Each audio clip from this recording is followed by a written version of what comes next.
আসসালামু আলাইকুম। সবাইকে শুভেচ্ছা জানিয়ে কুরাইশ নিউজের রাতের সংবাদ শুরু করছি।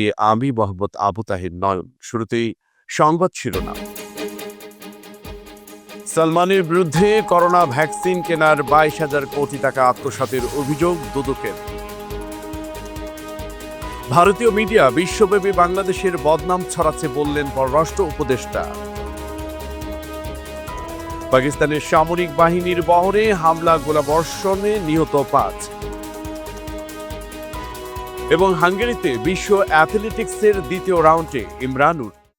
এবার বিস্তারিত, শুরুতেই জাতীয় প্রসঙ্গ। সাবেক প্রধানমন্ত্রী শেখ হাসিনার বেসরকারি শিল্প ও বিনিয়োগ বিষয়ক উপদেষ্টা ও ব্যাক্সিমকো ফার্মা লিমিটেডের vice chairman Salman F Rahman সহ কয়েকজনের বিরুদ্ধে করোনা ভ্যাকসিন কেনার 22,000 কোটি টাকা রাষ্ট্রীয় অর্থ আত্মসাতের অভিযোগ করেছে দুর্নীতি দমন কমিশন দুদক। আজ সোমবার 17 মার্চ সাংবাদিকদের বিষয়টি জানান দুদক মহাপরিচালক আক্তার হোসেন। তিনি জানান, এ অভিযোগ অনুসন্ধানের সিদ্ধান্ত নিয়েছে দুদক। দুদকে জমা হওয়া অভিযোগপত্রে বলা হয়েছে, ভারতের সেরাম ইনস্টিটিউট থেকে অক্সফোর্ড অ্যাস্ট্রাজেনেকার 3 কোটি টাকা কেনার জন্য সরবরাহকারী হিসেবে অন্তর্ভুক্ত হয় বাংলাদেশের ব্যাক্সিমকো ফার্মাকে। সেখানে অভিযোগ করা হয়, বাংলাদেশ সরকার ব্যাক্সিমকো এবং সেরাম ইনস্টিটিউটের মধ্যকার টিকা কেনার চুক্তি প্রক্রিয়ায় সরকারি ক্রয়বিধি অনুসরণ করা হয়নি। যৌক্তিক কারণ না দেখিয়ে টিকা আমদানিতে তৃতীয় পক্ষ হিসেবে ব্যাক্সিমকোকে অন্তর্ভুক্ত করায় অন্যান্য দেশের চেয়ে বেশি মূল্যে বাংলাদেশকে সেরামের টিকা কিনতে হয়েছে।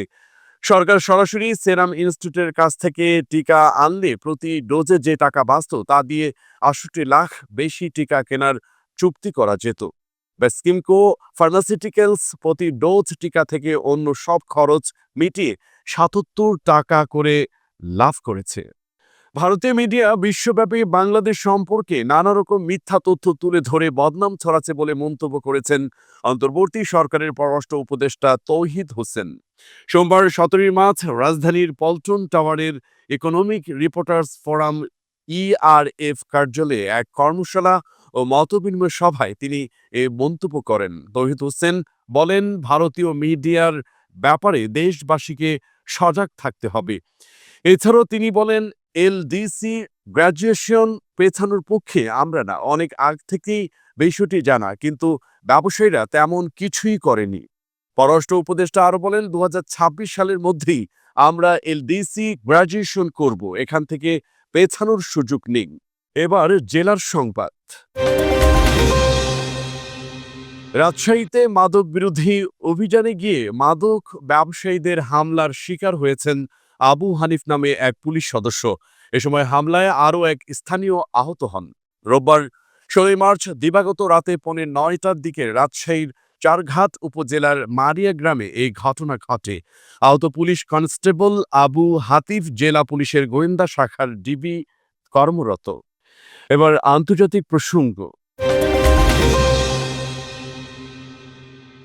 পাকিস্তানের বেলুচিস্তান প্রদেশে দেশটির সামরিক বাহিনীর গাড়ি বহরে আত্মঘাতী গাড়ি বোমা হামলার ঘটনা ঘটেছে। এতে 3 সেনাসহ অন্তত 5 জন নিহত হয়েছেন।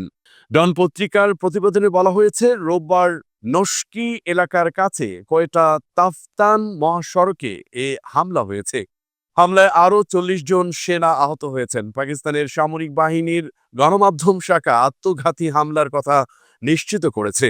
সেই সঙ্গে হামলায় নিহতদের মধ্যে 2 জন বেসামরিক বলে জানিয়েছেন তারা। জানাবো খেলার খবর। গতকাল হাঙ্গেরির রাজধানী বুদাপেস্টে শুরু হওয়া বিশ্ব অ্যাথলেটিক্সের 100 মিটার বাছাইয়ের প্রথম রাউন্ডে ভালো করেছেন লন্ডন প্রবাসী বাংলাদেশি বংশোদ্ভূত ইমরানুল রহমান। তিনি তৃতীয় বাছাইয়ের প্রথম হয়েছেন। তার টাইমিং ছিল 10.50। এশিয়ান অ্যাথলেটিক্সে তার টাইমিং ছিল 10.25। 10.29 ছিল জাতীয় অ্যাথলেটিক্সে। গতকাল হাঙ্গেরিতে প্রিলিমিনারি রাউন্ডের দ্বিতীয় হিটের 4 নম্বর লেনে ছিলেন ইমরানুর। তার পেছনে ছিলেন মোজাম্বিকের অ্যাথলেট পেরুয়া ওনিসিও, তার টাইমিং ছিল 10.49। সংবাদ শেষ করব বিনোদন অঙ্গনের খবর দিয়ে। ঈদের ইত্যাদি মানেই চমক এবং নান্দনিক বিভিন্ন বিষয়ের উপস্থাপনা। প্রতিবারই ব্যতিক্রমী সাজে দর্শকদের সামনে আসে এই অনুষ্ঠানটি। প্রায় ২ যুগেরও বেশি সময় ধরে বিদেশি নাগরিকদের নিয়ে আমাদের লোকজ সংস্কৃতি, ইতিহাস ও ঐতিহ্যকে নিয়মিতভাবে ইত্যাদিতে তুলে ধরেছেন নির্মাতা হানিফ সংকেত। দীর্ঘ ২ যুগ ধরে প্রতি ঈদেই বিদেশিদের নিয়ে এই পর্বটি করেছেন তিনি। এবারের ইত্যাদিতে বিশেষ পর্বে অংশগ্রহণ করেছেন Japan, Italy, Netherlands, Australia, France, চীন, Sweden, Romania, Denmark, Indonesia, Paraguay, যুক্তরাষ্ট্রসহ বিভিন্ন দেশের নাগরিক। তারা সবাই এদেশে বিভিন্ন দূতাবাস ও বিদেশি বিভিন্ন প্রতিষ্ঠানে কর্মরত রয়েছেন। গুজব নিয়ে একটি নাটিকায় থাকছেন তারা। এছাড়া বিদেশিদের অংশগ্রহণে একটি গানের সঙ্গেও নৃত্য থাকছে তাদের। সংবাদ শেষ করার আগে সংবাদ শিরোনামগুলো আরও একবার। সালমানের বিরুদ্ধে করোনা ভ্যাকসিন কেনার ২২,০০০ কোটি টাকা আত্মসাতের অভিযোগ দুদকের।